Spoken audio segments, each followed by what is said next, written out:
Welcome in to the 48 Minutes podcast on Believe, presented by Bet Online. I'm Ross Geiger, joined alongside Bruce Bernstein of Pure Hoops Media and World B, Michael Freer.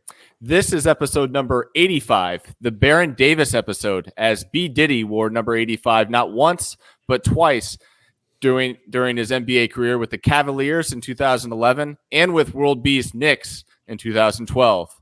Before we get into our action-packed show, just a quick reminder, with NFL playoffs right around the corner and the NBA season in full swing, BetOnline has you covered with all the up-to-the-second odds, news, and scores. With additional odds, lines, trends, and info on both desktop and mobile, you can access the world's best wagering information anytime. Head there today to get in on the action and see all the updated odds. Remember to use our promo code BLEAV, that is BLEAV, to receive your 50% welcome bonus on your first deposit. Bet Online, where the game starts. And tonight, Bruce, we'll start with you for our opening tip. All right, guys. Thanks, Ross and World B. Last Friday night in Chicago, the Bulls franchise inducted some of their most iconic players and the record-setting 1995-96 team into their inaugural Ring of Honor. But the occasion was marred by the behavior of some so-called fans who booed former general manager Jerry Krause, who died in 2017. Krause's widow, Thelma, was in attendance for the ceremony and was visibly upset when her late husband was treated so poorly. It was a disgraceful performance from so-called fans who would probably have never celebrated a single championship, let alone 6 of them, without Krause's contributions. Much of the blame for their reaction can be traced directly to the sainted Michael Jordan, whose relentless abuse of Krause, as depicted in The Last Dance, influenced many of the so-called fans to dislike and even hate Jerry Krause. I covered the final 3 Bulls championships when I was at ESPN, and I can attest that Jerry Krause could be both paranoid and unlikable. But he did a phenomenal job as general manager, and he was inducted into the Basketball Hall of Fame shortly after his death. I'm sure many Bulls fans were also disgusted at the no-class display from, the Chicago crowd, who booed a dead man in front of his widow. And if Michael Jordan has any class at all, he would apologize to Thelma Krause for the behavior of the so-called fans who took their cues from him. There's almost no chance he'd do it publicly, but he should at least do it privately. I totally agree there, Bruce. And the first thing I thought of when I saw that, outside of it just being awful, was The Last Dance, of course. And I think that's totally what fueled the mistreatment, especially of his widow. I mean, I don't know why it needed to be like that with her, but totally agree. I think Michael Jordan should be apologizing to her at the very least. And if not, coming out publicly and saying something along the lines of, hey, we got to be better as Bulls fans, because that was a shame to see. World B? Thank you, Ross. As we reach the midway point of the season, it's time to start looking at how the new rule regarding games missed could be on its way to impacting a lot of postseason awards, not to mention contract extensions. For those who need a reminder, last October, the NBA put in a rule that players will be ineligible for individual awards like MVP and All-NBA selections if they do not play in at least 65 games. The rule was put in place as an effort to try and curb one of the worst phrases in today's NBA, load management. And already there are some big-time players in danger of being left out of the postseason award mix. Joel Embiid, for example, the reigning MVP, and in the eyes of many a front-runner for this season's award, has already missed 10 games and can only afford to miss 7 more, or else he won't be eligible for another MVP, no matter how great he is.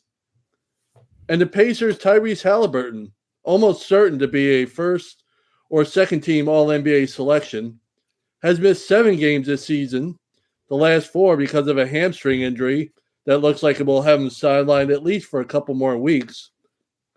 Now, if he winds up ineligible for an All-NBA selection, it could cost him a Supermax extension for reaching an All-NBA team by your 4th season. These are just 2 examples of situations where the new rule could have a major impact on their future awards and or earnings. And believe me, as we get closer to the All-Star break, this will be a significant discussion point for the commissioner to deal with, so stay tuned. Interesting issue there, World B, and I'm glad you brought that up because I hadn't even thought about Tyrese Halliburton, how that could affect him. So great to obviously continue to track that. I know the one that really stood out is before the calendar even flipped to the year 2024, Brad Beal was already ineligible for any type of awards this season, already having missed that 17-game mark. As for my opening tip, I just want to take a moment to be sure we're all aware and appreciative of these past few days in the NBA. On Monday, the NBA continued its long-standing tradition of using the game of basketball to honor the legacy of Dr. Martin Luther King Jr. And while the Christmas Day games are special, the messages and reflections on Dr. King, along with the warm-up shirts that are seen throughout the league's huge slate of games, are a big reason why MLK Day is undoubtedly my favorite day of the NBA regular season. And to have Monday's holiday followed up with the matchups we have going on here as of taping on Tuesday night, it's just incredible. There's only 3 games as of Tuesday night, but boy, are they great ones. We've got the 2 most recent MVPs scoring off in Philly with the Joker and Embiid, a fun run-and-gun matchup between the Sacramento Kings and Suns in Phoenix, and SGA looks to remind the Clippers what they lost by trading him as he looks to lead the Thunder to victory tonight on a second night of a back-to-back in Los Angeles. So as you listen in to 48 minutes here, I just hope you haven't taken the past 48 hours for granted. And with that, let's go ahead and get right into our first quarter here. And the Utah Jazz are on absolute fire right now. They're currently riding a 6-game winning streak and now find themselves 2 games over 500, which is good for the 9th spot in the West. And they look like they're really starting to click there. Wouldn't you say, World B? Absolutely. I mean, this is the second year in a row we've basically counted them out, and they've come back to surprise us. Last year at this point, we thought they were one of the surprises of the league. They were 2 games under 500 at that point at this same stage. Yeah, since middle of December, since December 13th, best record in the NBA, 15-4. And, they've beaten some of the league's bottom feeders. They've beaten Detroit. They've beaten the Spurs. They've beaten the Blazers. But they also have wins over the Nuggets, the Bucks, the 76ers, the Heat. I mean, these are quality wins over, that you wouldn't expect about a month ago. Their offense is absolutely clicking. You want to look at why they were struggling before. I think they were something like 7-13 or 7-16 before this run. I mean, they're the 6th best offense in the league at just about 121 points per 100 possessions. Before this run, they were in the bottom 5 in offense. So they've really turned it around. And, my man that I liked last year, Lauri Markkanen, is having an even better season this season, which a lot of people probably didn't think was possible the way he turned his career around. But he's having an even better shooting season this season. So he's really one note I'll give you about him, he's top 5 in the NBA in field goal percentage among players with at least 500 shots. And the guys who are ahead of him, Sabonis, Giannis, Joker, Halliburton, these are the elite of the NBA. So he's making a name for himself as one of the elites beyond just making an all-star team. He's becoming an elite player in this league that we all thought when he was back with Chicago. Yeah, there's no doubt about it. There's some good company there in that 5 that you listed. Bruce, what are you seeing out in Salt Lake? Well, last year when they traded Donovan Mitchell to Cleveland, they got a lot back. But we know about Markkanen. I mean, he's been great. But how about Colin Sexton? Sexton has become an absolute bucket. I mean, he's been averaging more than 19 a game during this 12-2 run that they've had. He's always been, quick, but he's really kind of coming into his own. And he's now in the starting lineup. When Jordan Clarkson was out for a while, he kind of moved out of the starting lineup. He's now coming off the bench, but he's been amazing off the bench. I mean, averaging almost 20 a game during this streak. So they're not a team that wows you with their stats. I mean, they're kind of middle of the pack they're below average on defense. I think World B said they're 6th in offense, but they're a very good rebounding team, 3rd in total reboundings and number 2 in rebounding differential, which means that, when they finish those defensive possessions, they're controlling the boards. they also make their free throws. I mean, 82.4% as a team. That's third best in the league. You got to give Danny Ainge a lot of credit. I mean, look, he's got quality bigs coming off the bench with Kelly Olynyk and Walker Kessler. I mean, Walker Kessler's third in the NBA in block shots, 2.6 a game off the bench. I mean, nobody else in that upper echelon of block shots is a reserve. So, they just, look what Danny Ainge did to build the Celtics. That what they are right now is mostly his doing. I mean, Brad Stevens has tweaked it a bit, but Danny Ainge obviously drafted the 2 J's and, had drafted some of the other assets that they traded to get like Porzingis, et cetera. So Danny Ainge is a legendary executive. He does nothing but improve teams that he takes over. Totally agree with you there. And I think kind of looking at this winning streak, and as you alluded to, Bruce, the 12-2 record that they have going on right now, I think the biggest factor on this team's recent success is finally being fully healthy. You look at their injury report; it's now clean, and that's allowed their head coach Will Hardy, a young up-and-coming rising star in the coaching level, to really fine-tune his rotations. And when you take a look at this roster, as you said, Bruce, it's not a sexy roster by any means, but they don't have any big name talents, but what they do have is a bunch of skilled contributors, and that allows Coach Hardy to adjust to the matchups, keep guys fresh, and be sure fatigue isn't settling in for his 5 guys that are out there on the floor. There's interchangeable pieces.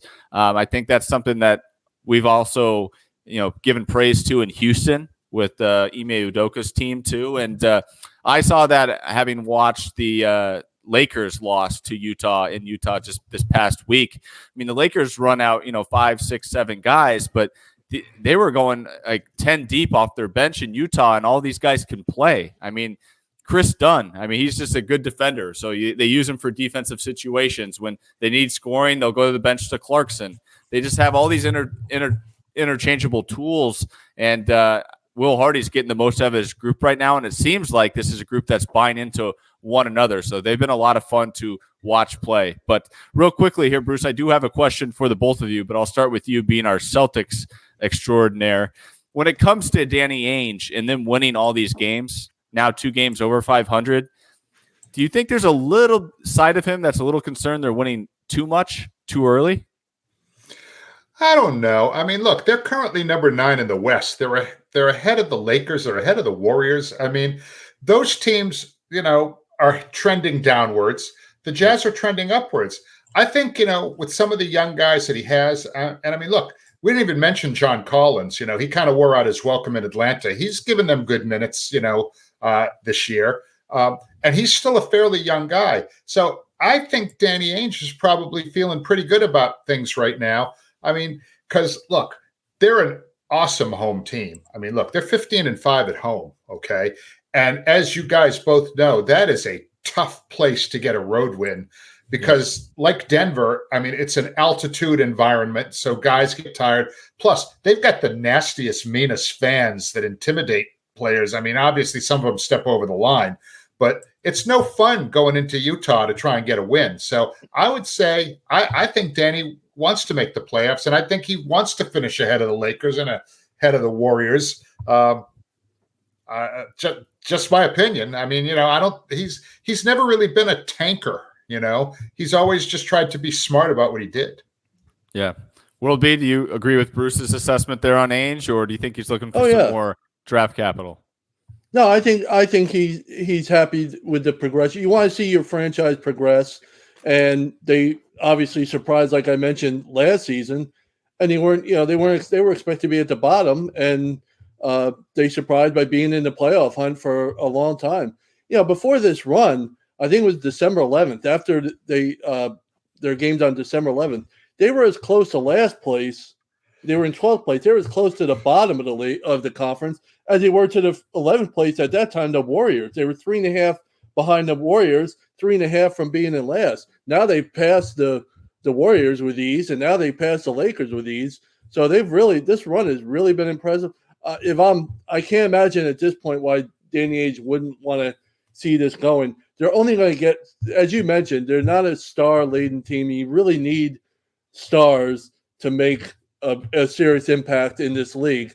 So this is the next one of the steps that they're taking to get to that level. You get a successful franchise, you get some draft capital, you get some cap space. Now you get maybe players who want to be there when the time comes, and you have the money to do it. And so this is all part of it. You want a successful franchise. You want a franchise that's showing that it's ready, it's building, and it's ready to take the next step. And you get that free agent, that star, whoever it may be, that can take you to that contention level. Yeah, I mean, it'd be interesting to see what kind of star they can get in Salt Lake City. I think it's going to have to take a unique talent. It won't be easy. It can totally be done, though. I mean, I think there's certain stars out there that could totally buy into that, especially if they have a core around them already set in stone. It's not going to be a guessing game of who else might join me here in Utah. I mean, if they already developed some of these younger players, as you both supported there, I think certainly, who wouldn't want to play against, next to a guy like Lauri Markkanen. I think he would be a stellar second or third option on a really good team, and should be fun to see where they go from here. But money as we get into what's that? Money talks too. Yeah, you have cap space, and you may not be it may not be your preferred destination, but on the 1st and the 15th, it would be to live out there. Yeah, absolutely. One of the things about Utah, people talk about it not being a great free agent destination. And, we understand that that's mostly true. But one thing about Utah, it's always been a very attractive place to play for international players, believe it or not. Ooh. That's always been a place. If you go back, back to the days of Mehmet Okur and, some of the other guys, that were there, Andrei Kirilenko. I mean, they've always had good, yeah, exactly. International players have always seemed to have a better feeling about Utah than a lot of the American-born guys. Interesting. Yeah. So we'll have to keep an eye on those guys as well. As we get to our second quarter here, as we continue to keep our focus on the West, let's have a quick fun debate here who we think the best team in the West is. I know that, of course, off air, we kind of picked our 4 teams to discuss, and I think most of our listeners would probably agree with our top 4. But Bruce, I'll start with you. What's the first team you would like to address here when considering the best team in the West? All right. Well, going into the season, obviously, the defending champions in Denver were expected to rule the West coming off their championship. They busted out of the gate at 9-2, but then they hit a little bit of a rough stretch, losing 7-12. But they've won 14 of 18 since December 8th, and they're tied with OKC, just one game behind Minnesota. So those 3 teams, along with the Clippers, look like the top 4 that we're going to kind of discuss. So let me start first by making the case for Minnesota, and then if you guys want to follow on Minnesota, feel free. Okay. The Wolves have a dynamic alpha scorer in Anthony Edwards. They've been an excellent defensive team all season. They give up the fewest points per game in the league and are more than 3 points better than the next best team, which is a really wide margin between 1 and 2. They're number 1 in lowest opponent's field goal percentage. They have 3 outstanding bigs in Karl Anthony Towns, Rudy Gobert, and my guy, Naz Reid, plus a veteran point guard in Mike Conley, who almost never turns the ball over, has a 6-to-1 assist to turnover ratio. So Minnesota, to me, defense travels, they have good bigs, and they got a dynamic scorer. So they could be the best team in the West. World B, what do you have on the Wolves? Well, I agree with what Bruce is saying. They not only have the best defense in the league right now, it's by a healthy margin too. They're the Celtics are the next best defense. If you look at the numbers, but they don't match up with Minnesota numbers wise. They already have wins over Denver, LA, the Clippers, and the Thunder, so they have that going for them. Their offense is a little below. If you're looking at it from the cons of this. They're average offensively, actually below average if you want to look at it. They're 20th in efficiency on offense. They have good shooters, but they're a sloppy team. They turn, Mike Conley aside, they're 28th in turnover percentage. It's just not going to get it done. Wasted possessions in the postseason, just not going to get it done when the game slows down. So they do have things that going against them. But, yeah, the best defense in the league by far. For me, I think the biggest the question mark is if they're ready. And it kind of goes back to what you just we're talking about will be about their offense. I'm falling short in believing in this team.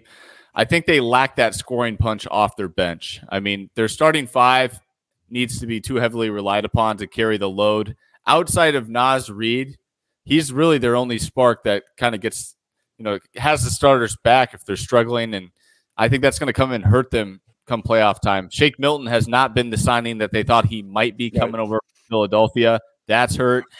And there's really no one else on the bench for them to turn to for scoring. So that's something maybe at the deadline that they'll address. Will be. Yeah, one quick thing here about them. They've been probably the most consistent team in the Western Conference, if not the league this season, in that they've only lost. Their longest losing streak is 2, and it's happened once at the beginning of the first 2 games of this year. So they don't really, they may suffer a bad loss. They went to New York at Madison Square Garden a couple of weeks ago and got, pretty much handed to them, but it doesn't impact. It doesn't set them on a downward spiral. They come back like you're supposed to do when you're a pro and get that out of your system and get on to the next game. They've done that as well as anybody. Yeah, they certainly have. So right back to you, World B. I'm going to let you pick the second team you'd like to discuss as one of the best in the West. Well, one of my teams that we all like, and one of the teams I love to discuss that I talked about at the beginning of the season is the LA Clippers, because I was one of the few that thought the trade for Harden at the time we had on our show that wasn't the worst move of all time. It didn't look good right off the bat, 0-5 to start. But, since they went 0-5 with Harden, since that point, they're tied with the Celtics for the best record in the league, 22-7, excuse me. And, they're top 5 over that stretch. They're top 5 in offensive efficiency. They're top 5 in effective field goal percentage. When they get, the biggest question we always have with the Clippers, can they keep Paul George and Kawhi healthy? Well, they've been healthy for most of the season. And when they're on the court together, they're outscoring teams by 14 points per 100 possessions. That's a really impressive number, and what we all expect from this team when they have those guys healthy. So, they're right there in the mix at this point. All right. Okay. Well, my case in favor of the Clippers is that the Harden experiment is working so far. He gives the Clips a legit big 3, along with Kawhi and Paul George, of course. He leads the team in assists with 8.4 while scoring 17 a game on just 11 field goal attempts, which is, way below what we're used to seeing out of him over the years. His efficiency is shutting critics like myself down, okay? I have to admit, I'm not going to say I'm ready to anoint them as an NBA champion, but he has far exceeded what I expected his impact to be. And so far, the health has been good. I mean, PG and Kawhi have missed just 6 games between them. They do a very nice job controlling the pace, which is good for an older team. They're not running up and down the court. They're playing more of a, half-court type sets for the most part, which helps them, I think, with energy towards the end of games. That's smart team, smart coaching by Ty Lue. And look, Ivica Zubac gets absolutely no shine for what he does. That dude is a really key guy on that team. He seems like he's been around forever, but he's like 26 years old, okay? He's a legit 7-footer. He averages 12 and nearly 10. He doesn't do things he can't do. He mostly cleans up junk for his field goal attempts, 65% from the floor. And he's a presence in the paint. Ty Lue is an excellent coach. And World B, I have to hand it to you. You were certainly far more correct about them, at least so far, than I was. So far, it's a long season. But that's kind of my point. It's like let it continue, and we'll see how far they can take it. Yeah. Well, Bruce, I was more so in your camp too. I definitely had my question marks with this team, and I'm glad you brought up Zubac because he is huge to that nucleus and their success. As of our taping here Tuesday night, they're actually going to have to play the game against Oklahoma City without him. So we should see how that might factor into tonight's matchup, and whether or not Mason Plumlee can really step up, who just came back from injury himself. But as for the Clippers, obviously, when I'm trying to stack them up against the best in the West has to be the reigning champions, or at least what you look at as like one of the best, having that they've proven it before. So the Clippers, they've got the best names. They got the biggest, best names in the West. They have the playoff experience amongst them. But the ginormous difference between a team like the Clippers and the Nuggets is that they haven't done it together. Now, the Nuggets have done that. The Clippers are still trying to figure that out. That's only going to become even more and more pressurized as the season moves on. We get into playoff series. So I know plenty of people will buy into this team come playoff time, but count me out as one of them. I just think all it takes is one curveball in a series, one bad pass, one questionable shot, and you could see this locker room explode, if you ask me.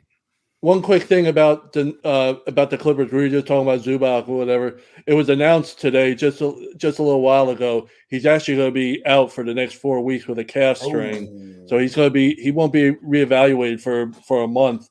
It was announced. So we'll see how that impacts them, because as you mentioned, they really don't have a whole lot in the biggest department outside of him, and he has been an unsung thing. One note, not to make it sound so rosy on the Clippers side on my end, they haven't really done the job against these other teams that we're discussing. They're only 3-4, 1-4 against these other three teams this season. So they really, while I like them and I think they have a shot, they got to beat some of these teams if you want to get to where you want to get. Yep. And I'll go next here, and I'm going to focus in on one of the youngest and most flexible teams out in the West, and that is the Oklahoma City Thunder, who obviously are playing the Los Angeles Clippers tonight. Should be a fun matchup later on. But the biggest question I have for OKC is, do they stand pat with the current roster, or do they make a splash before the deadline? Obviously, we asked BJ Armstrong last week, who was our guest, about that. He thinks they should continue to develop the core that they have and not throw too much of a wrench into things. But if you ask me, I think they're one Jared Allen or even Isaiah Stewart away from taking the cake from the Western Conference. I think if they added just one banger, one more big down low to help Chet and kind of assist him down there, they'd be in a much better spot. And when you got the play of SGA leading the group, you've got J-Dub and Chet and Josh Giddey. I was watching that game last night against the Los Angeles Lakers, the finale of the MLK Day slate, and they did come up short, but they can compete with anyone. It's quite incredible with just their young age how good this team already is. Bruce, what's your thoughts on the Thunder? Well, Shai Gilgeous-Alexander is a legitimate MVP candidate. Look, no other way to say it. He's averaging over 31 a game. And as you mentioned, Holmgren, if he doesn't win Rookie of the Year, he probably won't finish worse than second. It's going to either be him or Wemby in San Antonio. They play at a much faster pace than Minnesota, so you don't recognize them as a really good defensive team because they give up more field goal attempts, more points, et cetera, et cetera. But they're number 2 behind the Wolves in opponents' field goal percentage, which, as we've said countless times on this show, is probably the key defensive stat. So yes, there's more possessions, so they give up more points, but teams don't shoot a high percentage against them. They make their free throws. They're almost 84% as a team. And I know I mentioned that with Utah, but it's so important. When you're playing close games, and playoff games generally tend to be close games, you need to make your free throws. If a team that shoots 84% from the line versus a team that shoots 77% from the line, that's the difference between winning and losing in the playoffs, okay? They've also actually had very good health this season. They've had their same starting lineup in 36 of their 39 games. And again, that's a young team, young and healthy. We'll see if it can continue. When we get around to the discussion at the end of the segment about who's going to win it all, I'll have something interesting, I hope, to say about that. All right. Can't wait. World B? Yeah, they're a team that has been improving offense. There's 3 teams in this league that are top 5 offensively and defensively in efficiency: the Celtics, the 76ers, and the Thunder. That's an impressive list to be on. That means you're a contender. Just like Bruce said, they are absolutely positively a contender, not in the West, just in the West, but in the NBA as well. They've been getting better each month offensively. And this month, so far, 2 weeks in, they're the number 1 offense in both efficiency and shooting. So you can't do much better than that. You're absolutely right, Ross. They need another big to bang in there. They're one of the worst rebounding teams in the league offensively. defensively and overall. They're in the bottom 3 in all 3 rebounding percentages. So they absolutely need a banger to get boards to help them out. But how much fun is this team between SGA and Chet Holmgren, who's lived up to billing? I mean, SGA gets points in the paint. He's one of 3 or 4 in the league in points per game in the paint, along with Zion, along with Giannis, along with Anthony Davis, along with Joker. All these bigs, all these huge guys, and he's in there with them in the top 5. He's 3rd or 4th. So it's really an impressive team, maybe the most impressive team out west. I remember another guard who was the leader of the league in points in the paint, and his team was really good for a really long time. You probably remember him, Tony Parker. Yeah, not bad. Bruce, I think we left out one team in the West. Do you remember? Can you help my recollection here? The defending champions from Denver? Yeah. That's right. Who have the guy that last week B.J. Armstrong called an unfair advantage, meaning Nikola Jokic, unbelievably consistent star, averaging nearly a triple-double, 25.5, 11.8, 9.3. Durable, has missed just one game. He's got 12 triple-doubles in 40 games. We haven't talked a lot about his triple-doubles this year. No. 12 triple-doubles in 40 games. That's, I don't know the percentage. World B, you could probably do that one off the top of your head, but it's, I was told there'd be no math on this show today. It's more than a quarter of their games. Let's put it that way. Jamal Murray missed a bunch of games, between November 5th and the 28th, and that's when they kind of struggled a little bit. But since his return shortly after Thanksgiving, they're 16-7. He averages 20. He's second in assists behind Joker. His presence makes them whole. Okay. This team shares the ball really well. They're number 2 in the league in assists, almost 30 a game. So they're moving the ball for easy shots and getting great buckets. They're number 6 in point differential.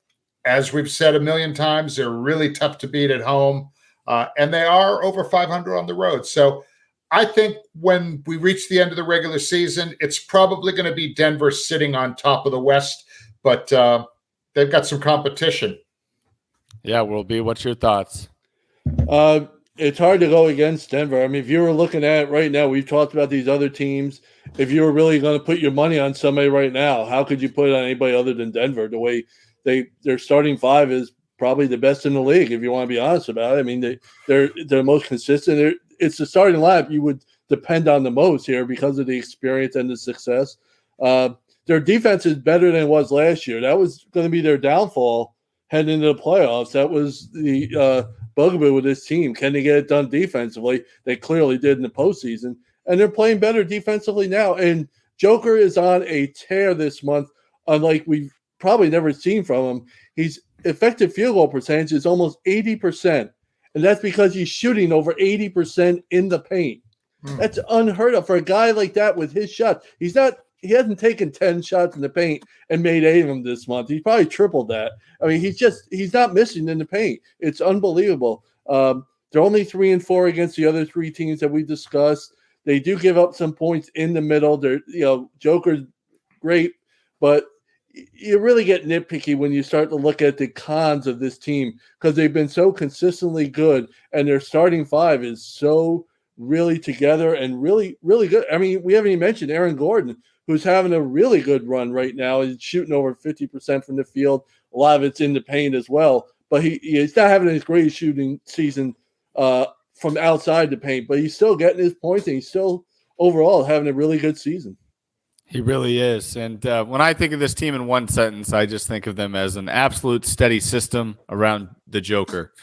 They're a safe pick as the reigning champs that have proven themselves, but they've also proven throughout this season that they can compete with just about whoever they want to, with whoever they have available on their roster. I mean, they've made some good games against some of the top teams out west without Jamal Murray. They didn't win all of those, but they were right there on the cusp.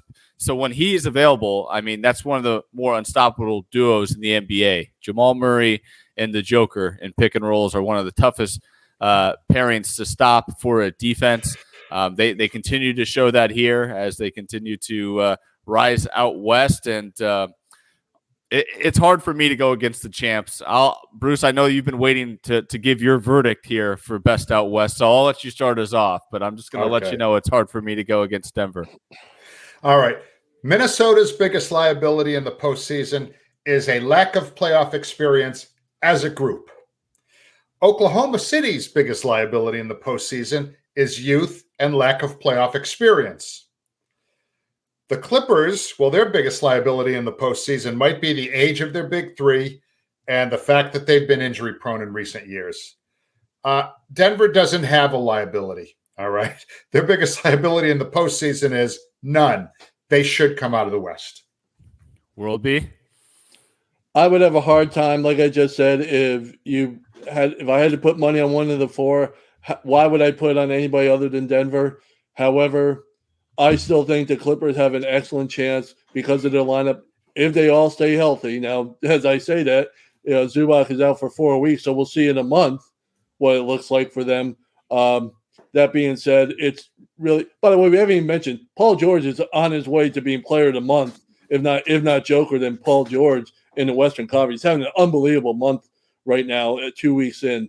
But I would for a long shot or not a long shot, for best value, I might go with the Clippers out of the West. All right. Looks like you're trusting playoff James Harden. Bold move there, Will B. I trust more in Kawhi Leonard than I will in the others. Yeah. Ty Lue's a great choice, too. Well, I'll keep my verdict short here. I've got the Denver Nuggets. They're the one team without any question marks, as Bruce stated there, and they've already answered all the questions that I had for them, and they just continue to prove it again this season. So I think that's the safe play, the safe bet, but I'm glad World B went out on a limb and is staying true to the Clippers there. So with that, we've gone ahead and reached our halftime buzzer. We're going to go ahead and take a quick break and come back with you for the second half. And we're back with the start of the third quarter. Let's talk about some key returns to the hardwood. And let's start off with, first and foremost, Joel Embiid, the reigning MVP. After having played just 2 of the Sixers' last 9 games, Embiid returned to the Sixers lineup on Monday against the Rockets, and it looked like he didn't skip a beat. He scored 41 points in 31 minutes to go along with 10 boards. That's definitely going to be huge for them. I have not checked up on tonight's score against the Nuggets, but just overall, Bruce, being a Celtics guy, are you concerned that the Sixers are coming for that top spot out east? No, I'm actually not. When Joel Embiid's in the lineup, the Sixers are 22-6. When he's out, they're just 3-7. As World B mentioned earlier in the show, he's really gonna have to play almost every game in order to qualify for the postseason All-NBA teams and the MVP. But he's on record as saying he's done that. He's less interested in that than in being healthy for the postseason. So I would say as long as Nick Nurse is cognizant of that, manages his minutes, look, they're still, as long as they keep him healthy, he can have some nights off. He's probably not going to get to 65 games. So, once they kind of clear that from their agenda, just keep him healthy so that when we get to mid-April, he's there. Because in the playoffs, without Joel Embiid, they have no shot. World B? Yeah, he's looking like, as I mentioned before, right now, if you're looking at odds-on favorite, he'd be the choice for MVP in my book right now. He might be having a better year than last year. It's ridiculous. His usage rate, which is the percentage of what a player does when he has the ball, either passes it for an assist or shoots it or goes to the free throw line, that thing is at 38%. He leads the league by a wide margin in that rate, which is more than it was last year. So, yeah, he's not only one of the best players, if not the best player in the league. He's certainly arguably the most valuable player in terms of what he means to his team. When he's on the court, they outscore opponents by 13 points per 100 possessions. That's as good as it gets. I mean, they don't just win the games when he's on there; they dominate, which is why, as I mentioned before, they're top 5 in offensive and defensive efficiency. He's that important to that team. Yep. And I'm going right back to you, World B. No breaks tonight on the podcast for you. Your guy is back in Buzz City, LaMelo Ball. Start us off. Well, it's really it was a very quiet return because the Hornets are just in a train wreck of a franchise right now and having just a horrible season. It's very disappointing. They're once a week they're competitive. That's just the way it is. It's really bad news for them. The first two games he came back, they lost both by a combined 53 points. It's like he never left. It doesn't matter who goes in there. It's just trouble. He goes 15 for 16 one night against the Spurs, and then the next night they play Miami. He doesn't get to the line at all. So it's a very quiet return because the Hornets are they're battling with the Pistons once again for bottom feeder of the league. Sounds like a little glimmer of hope there. Anything to add there, Bruce, on LaMelo Ball's return? Well, when he plays, they're 4-10. When he doesn't play, they're 4-19. So they're definitely better when he plays. Okay. But how do you lose by 36 to the Spurs? They lost by 36 to the Spurs. Okay. Yeah. It's a dumpster fire. Even if this team is healthy, they got 22-60 written all over them. It's a shame because I like LaMelo is one of my favorite players in the league to watch. He really is. He's just in anonymity out there because it's a blob franchise right now. Well, to keep things moving here, I'll be real quick on Ball. Obviously, he brings a lot of scoring to this team. He is their creator, and he's creating a lot of that with steals right now. He's turning a lot of defense into offense. He's got 8 steals through just the first 2 games he's been back playing. So hopefully he can keep that up and get this Hornets team back on the right track. Now, next guy we have is Heat culture. Jimmy Butler is back in the swing of things, and one thing's for certain, there's no minutes restriction in Jimmy's vocabulary as he played 40 minutes on Monday, scoring 31 on 8 of 12 shooting. And with rookie sensation out, Jaime Jaquez Jr., he's out due to injury. Jimmy's return could come at no better time for this franchise. Bruce, what's your thoughts on Jimmy Butler back in the swing of things in Miami? It's interesting. He's missed 15 of the team's 40 games, okay? They're 15-10 when he plays. They're 9-6 when he doesn't play. That is the exact same winning percentage when they have him, when they don't have him. Now, that said, Bam Adebayo's the Heat's best player, in my opinion. Tyler Hero is their leading scorer, but Jimmy Butler is the emotional engine of that team. I mean, and playoff Jimmy shines the most. He's gone on record as saying he doesn't even really pay much attention to the regular season until after the All-Star break. He's gearing up for the postseason. So he gets all kinds of respect from the refs. He goes to the line more than anybody in the playoffs. And, and he makes his free throws. He's like an 89% free throw shooter. Okay. So when he goes to the line, he's making them. So if playoff Jimmy shows up the way he always does, the Heat could go very far in the postseason because that culture thing is not a lie. Nope. Will be. Yeah, I agree with Bruce. I mean, it's absolutely, when you go 9-6 without a player at the stature of Jimmy Butler, you have a good thing going as a franchise. I really think Jimmy Butler, loves the idea. He doesn't care about the awards. He doesn't care about the regular season necessarily. He loves to be able to point Giannis to the golf course and tell Jason Tatum to buy a ticket to the finals. I think he loves the fact that at the end of the day, last year, I was the one from the East on top of all you All-Stars and MVP candidates. It was me that was on top. I think, that's what he gears himself up for, and with good reason too. Yep. And now for the next player, stop me if you've heard this before. Draymond Green returned to the Warriors lineup, and they lost. All right. Green put up a 7-7-4 stat line in 23 minutes. But at this point, I got to ask you the question here, Bruce. Are they just better off without him? It's hard to say that they're better off without him, but the numbers sort of say their record's better without him. They're 7-9 when he plays. They're 11-13 when he doesn't. Okay, under 500 in both cases. But look, this is an aging team, and he's one of the guys who's not aging that well. Only Stephen Curry is playing, consistently excellent ball on a nightly basis. Clay's up and down. Wiggins has been up and down. Draymond, and when he's not suspended, has been mostly down. But they're 12th in the West right now, okay? They're not only out of the playoffs, they're out of the play-in at this point, okay? And if they don't have a real strong closing kick in the second half of the season, I could see the Warriors listening to offers for him after the season. I think he can still be a useful guy on a contending team, okay?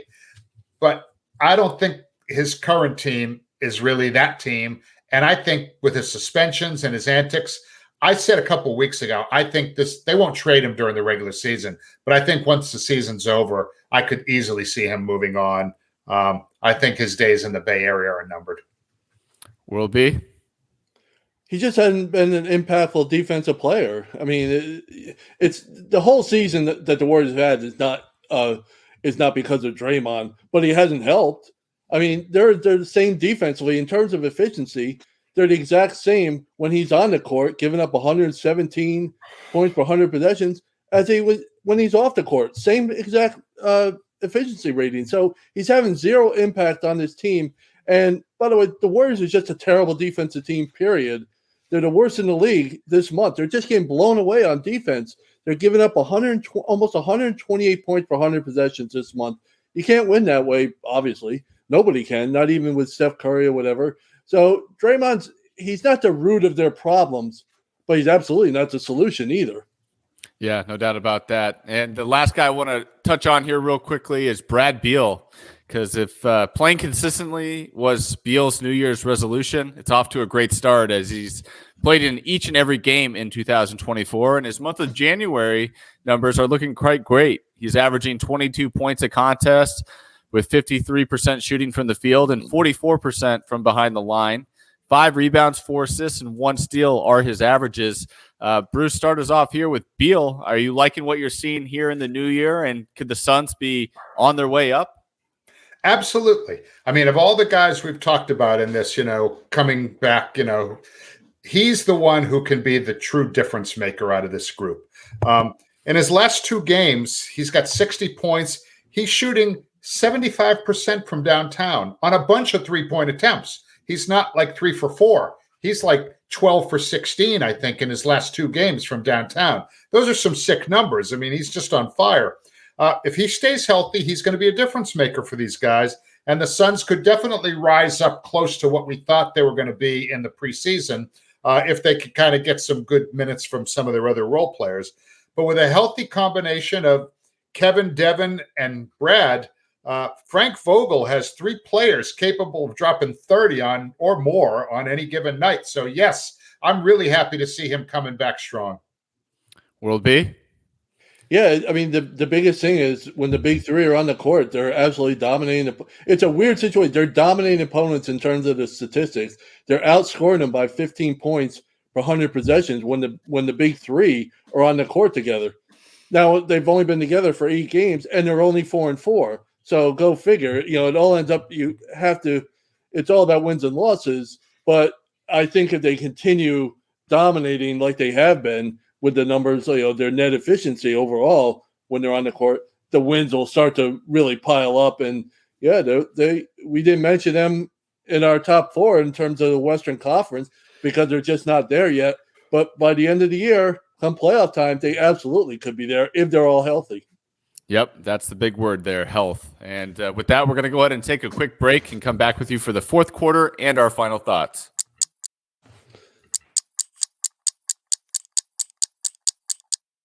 And we're back with the start of the 4th quarter. We got a little 3-man weave, just some quick topics here to discuss. The first one being Dame time in Milwaukee, as we got to see that on Sunday. So, World B, I'll start with you. What was colder, the weather outside in the Midwest or that shot from Dame Lillard against the Sacramento Kings?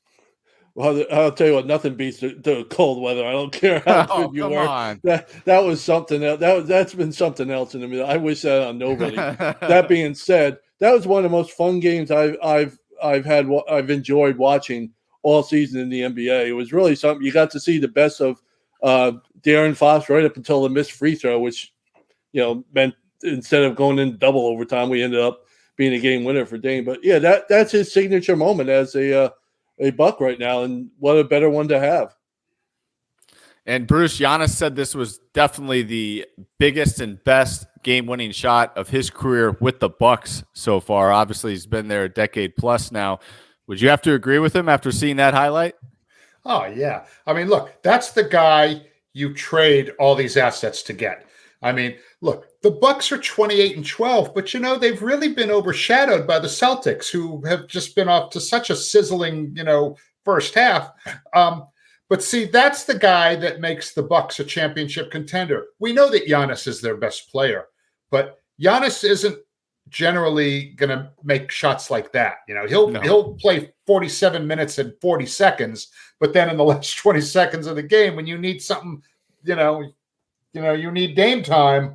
Yep. That's exactly the guy they traded for, that shot right there. Yep. And another quick note here, the lowly Detroit Pistons and lowly Washington Wizards made a small trade as the Pistons shipped out Marvin Bagley III and Isaiah Livers, along with 2 future second-round picks to Washington in exchange for old man Danilo Gallinari and Mike Muscala. So clearly not an exciting trade here, but I thought this was worth touching upon, fellas, because while Detroit did add some veteran shooting, why on earth are they giving up this draft capital to do so? I mean, at this point in the season, why are you taking away developmental minutes from some of your younger players? Would you agree, World B, or do you think this somehow makes sense for the Pistons to give up seconds to get those 2 guys? I found it strange. I'll put it that way. I think you said it best. The lowly Pistons and the lowly Wizards pulled off a lowly trade. Just you couldn't ask for a better trade than for these 2 teams to pull off than the one they just did. It really, I'm not going to say it was a bad trade because I really don't know the inner workings of what the plan is going forward. I'll trust these guys to know what they're doing as far as what the future goes, but I was left confused. Bruce, I like it for Washington. I mean, look, Marvin Bagley III, we forget. He was the number 2 overall pick in 2018. It was DeAndre Ayton, then Marvin Bagley, and then guys like, Luka Doncic and Trae Young were drafted after him. He averaged almost 15 as a rookie. He was all rookie first team. So look, for Washington, they just need to add some talent on their team. And I think this was a really good move for them. I think, Muscala and Gallinari, no big loss in either case. No. And picking up the 2 second-round picks, look, Bagley's only signed for 1 more year. So he's only on the books next year for, I think, $12.5 million, which in today's NBA, if you're averaging 13, 14 points a game, that's pretty good value. So I think maybe a fresh start for Bagley might jumpstart his career. Yeah, no doubt about it. And I want the Wizards to make one more trade before the deadline, and that is to get D'Angelo Russell paired up in the backcourt with Jordan Poole, because boy, is that must-watch TV for entertainment purposes. But let's talk about some positive news here for our final 3-man weave segment, and that is the Cleveland Cavaliers. They are streaking themselves. They're winners of 5 straight. But I do, again, come with a question for you guys, and are we buying this hype around the Cavs during this winning streak? Those wins do come against the Bulls, Nets, Spurs, and they did beat the Wizards twice in that span. So, World B, I'll start with you. Are you buying this hype, or is this just a friendly schedule? Well, it's a friendly schedule, but everybody's got to play them. So, you got to beat who you got to beat. Nobody's going to put them up with the level of the Bucks and the Celtics and the Sixers yet. But, the good thing is if you're a Cavs fan, they're doing it the way we've known them to do it with defense. Yep. I mean, they're playing really good defense during this since the beginning of December. I think they're the 3rd best defense in the league. So that's their calling card. It was last year, and it's what it is this year. Yeah, the Nets game was out in Paris, and they put a beat down on them right away. So they took that seriously, and you take it for what it is. You're beating not great teams, but you're beating them, and maybe you get up to the 4th spot where you were last year. Bruce? During the 5-game streak, their defense has been more than outstanding. They're allowing just 99.8 points per game over that 5-game streak. That's unheard of in today's NBA. Teams don't, have a 5-game stretch where they're allowing their opponents under 100 points average. And, oh, by the way, Evan Mobley hasn't played in like 6 weeks, okay? And he's one of their better defensive, big presence in the paint. So the team has played pretty well without him, 11-6. So when he comes back, yes, I think I don't know if I'm going to buy into the hype. After they host the Bucks on Wednesday, they have 9 of their next 12 games on the road, including 2 more against the Bucks back-to-back in Milwaukee. So we're really going to, find out what this team's all about, over the next, say, 3 weeks or so. But if they can get Mobley back in about 2 weeks, we could be looking at a solid playoff team come April. I'm not saying I'm buying into the hype, but I thought they were pretty good last year. They just laid an egg against the Knicks in the playoffs. And by the way, they didn't have Mitchell for 4 games. They go 3-1. They haven't had Garland for 13 games. They're 10-3 without him. And as Bruce mentioned, Mobley, they're winning without him. So, yeah, while they haven't beaten great teams, you're right, they haven't had their full allotment, their full roster together either. So, as Bruce mentioned, when they get everybody back, who the heck knows where this team can go? Yeah, no question. I think I'll buy into the hype on this one if they beat Milwaukee on Wednesday night. Not a key return to the court, but key for the Bucks. Jay Crowder will be back for that matchup on Wednesday, and that will be a very welcomed addition to that team that is looking for some reserve help there. So have to keep an eye out on that game tomorrow night. Now, as for final thoughts, Bruce, I'll go ahead and let you tee us off. Russell Westbrook didn't like it very much when a fan called him Westbrick because of some poor shooting back in November. He confronted the fan during the game and said he would not allow the family name to be disrespected. Fair enough. But when Rudy Gobert of the Timberwolves airballed 2 consecutive free throws on Sunday against the Clippers, Westbrook gleefully mocked Gobert on the bench in a video that went viral. Westbrook, who had an issue with a fan mocking him, was actually interacting with a fan to mock Gobert, okay? And so, Russ was participating in this disrespect against a fellow pro, blah, blah, blah. And I think Westbrook deserves to be condemned for this. He's going to the Hall of Fame. We know that, okay? But apparently he never learned the definition of the word hypocrisy. So I'll help you out a little bit here, Russ. When you consider it to be okay to engage in behavior that you criticize in others, that is hypocrisy, and that makes you a hypocrite. Well said there, Bruce. World B? Well, thank you, Ross. Yeah, I must admit, the NBA's Most Improved Player Award has always confused me.